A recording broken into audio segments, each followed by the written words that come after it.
Hi mi, so karon daing adlaw mi kay sayo day ko nagbaktas padulong og Bacolod. Alas 5 pa day ko ani nang gikan sa balay mi kay gaulan magmaayo pinadri ka adlaw sa bukid unya magbaklay man ko so nagingagaw ko ani mi nga dili ko mabiyaan sa Sibro. Ug gikaluy-an mi pag-abot nako sa highway kay nakasakay pud ko dayon unya naa day ko sa Sibro aning orasa mi nya naa day ko diri dapit sa amo ang munisipyo nga bali pong pagkatugnaw. Unya sa katong nangutana di ay ug unsa daw kalawi-on ang amo ang balay padulong og Bacolod kay naa pod sa mga 4 hours mi. Pero medyo mas madugayan mi kung magbaklay parihas gaina nga nag-ulan kaysa magmotor ra padulong og highway. Mga alas 9:30 day ko ani naabot diri sa Bacolod mi unya ning largo unta ko diri sa Mang Inasal para mamahaw galing kay sirado man kay naka-renovation daw karon ang Mang Inasal diri sa Libertad. So mauning atras na lang ko diri sa unahan mi kay dool raman sad ang Jollibee ug diri na lang sad ko na mahaw. Medyo ulan-ulan pud day diri sa Bacolod pag abot na ko mi medyo taligsik unya alum pud ang pangano diri parihas didto sa bukid. Nya wala din ako dala si Sam aning paglakatan nako mi kay galain man ang tiyempo nya mobalik raman sad ko dayon kay mag-break up raman ko sa papeles kay gi-process na ko atong usang semana. Pero nananghid ko daan sa iyaha gabi mi before mi matulog nga molakat ko karon mo ari ko og Bacolod para inugbatan niya pagkabuntag kay dili siya mangita sa ako.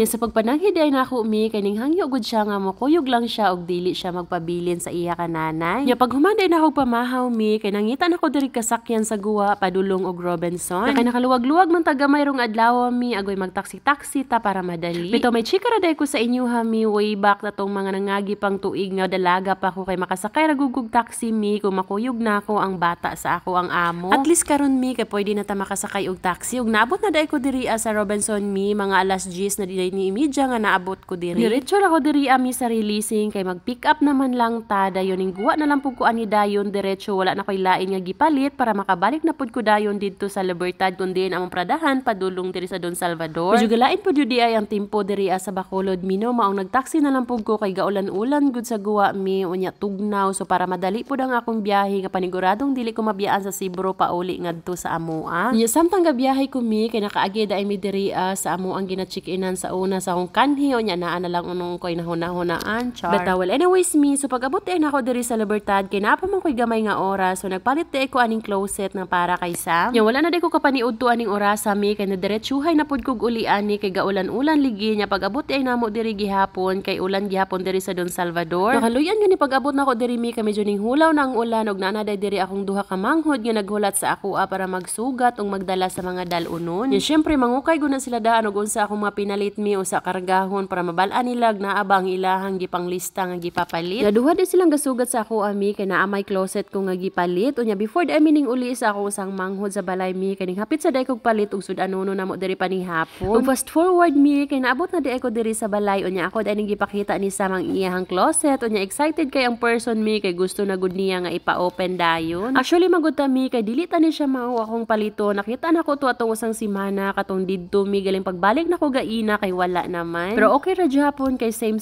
raman sila og color pero katong una gud ta na akong napilian mi kay medyo durable gid to siya compare ani. Nya kani nga naman si Sammy nga she likes it daw so happy ra gihapon kay nakauyon man ang ato ang gipalitan.